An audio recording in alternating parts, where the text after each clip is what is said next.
Saya perasan sekarang ni ramai sangat wanita yang ada fibroid. Fibroid ni dia bukan jadi tiba-tiba tau. Dia sangat berkait rapat dengan kita punya hormon. Bila hormon estrogen tu dia tinggi sikit, and then hormon yang lain dia tak balance. Saya sendiri tak ada fibroid, Alhamdulillah. Tapi saya faham sangat rasa macam mana hormon tak stabil tu. Dulu period saya memang tak teratur langsung. Kadang-kadang datang lebih 15 hari, kadang-kadang tu sampai berbulan-bulan tak datang. Sebagai seorang Muslim, benda tu agak susah lah sebenarnya. Bila nak solat pun, saya jadi confused. Kadang-kadang baru je habis period, esok tu datang balik. Saya pernah jumpa ramai doktor, jumpa Wan Gaini.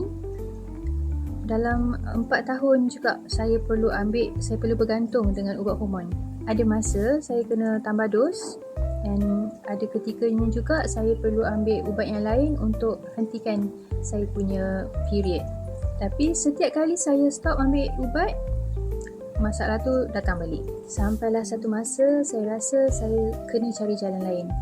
Dari situlah saya mula belajar tentang kesihatan holistik.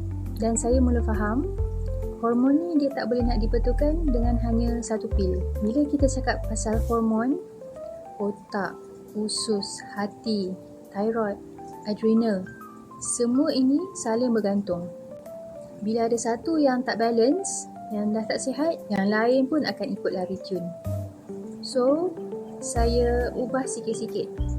Saya belajar untuk tidur awal, brisk walk setiap hari. Saya try to jaga makan, kurangkan gula, jaga kesihatan usus saya. Dan slowly, period saya mula stabil balik. Saya punya migraine pun dah makin kurang. Saya punya penghadaman makin lancar. Dari situ, saya mula percaya bila kita nak bantu betulkan hormon, kita kena bantu betulkan satu badan. Bukan merawat simptom je, tapi pulihkan sistem. Saya tahu ramai wanita yang senyap-senyap lalui benda ni. Kalau nak saya share apa rutin harian yang membantu untuk pulihkan balik hormon kita, komen nak dekat bawah. Saya akan kongsikan. Assalamualaikum.